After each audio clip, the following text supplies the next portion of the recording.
નમસ્કાર, હું છું પ્રિયા અને તમે જોઈ રહ્યા છો જનતા કી જાણકારી ન્યૂઝ। નજર કરીએ આજના સમાચાર ઉપર। બનાસકાંઠાના કાંકરેજમાં આજે કોંગ્રેસ દ્વારા વોટ ચોરીના મુદ્દે જન આક્રોશ સભા યોજાઈ। કોંગ્રેસના પ્રદેશ પ્રમુખ અમિત ચાવડા, સાંસદ ગેનીબેન ઠાકોર અને વિધાનસભામાં વિરોધ પક્ષના ઉપનેતા તુષાર ચૌધરીએ ભાજપ સરકાર પર તીખા પ્રહાર કર્યા। ત્રણેય નેતાઓએ ભાજપ પર વોટ ચોરી, ભ્રષ્ટાચાર અને ખેડૂતો પ્રત્યેના અન્યાયના ગંભીર આક્ષેપો કર્યા। કાંકરેજમાં યોજાયેલી કોંગ્રેસની જન આક્રોશ સભા ભાજપ સરકાર વિરુદ્ધ રાજકીય શક્તિ પ્રદર્શન સમાન બની। આ જન આક્રોશ સભા વોટ ચોરીના આક્ષેપો સાથે ખેડૂતોના પ્રશ્નો અને ભ્રષ્ટાચાર સુધી પહોંચી હતી।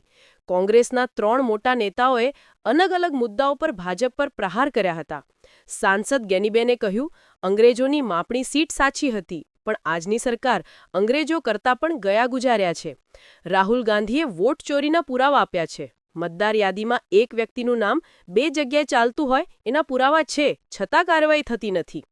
વિસ્તારમાં અતિવૃષ્ટિથી પાયમાલ થયેલા ખેડૂતોને વળતર નહીં મળે તો કોંગ્રેસ ખેડૂતો વતી લડશે।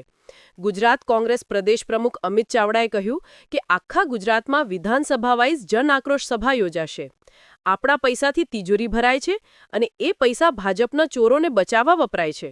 જો કે વિધાનસભા વાઇઝ દરેક બૂથ પર જઈ અને ભાજપના ચોરોને કોંગ્રેસનો કાર્યકર દરેક બૂથ પરથી શોધી કાઢશે। વાવ, થરાદ જિલ્લાના સીમાંકન વખતે પણ ચોરી ન થાય એ માટે સતર્ક રહેવાનું રહેશે। ત્યારે વિધાનસભાના વિપક્ષના ઉપનેતા તુષાર ચૌધરીએ કહ્યું કે જો ભાજપવાળા ચૂંટણીમાં આવે તો મહિલાઓએ પહેલા એની પાસે 10,000 માંગવા જોઈએ, પછી મત આપવો।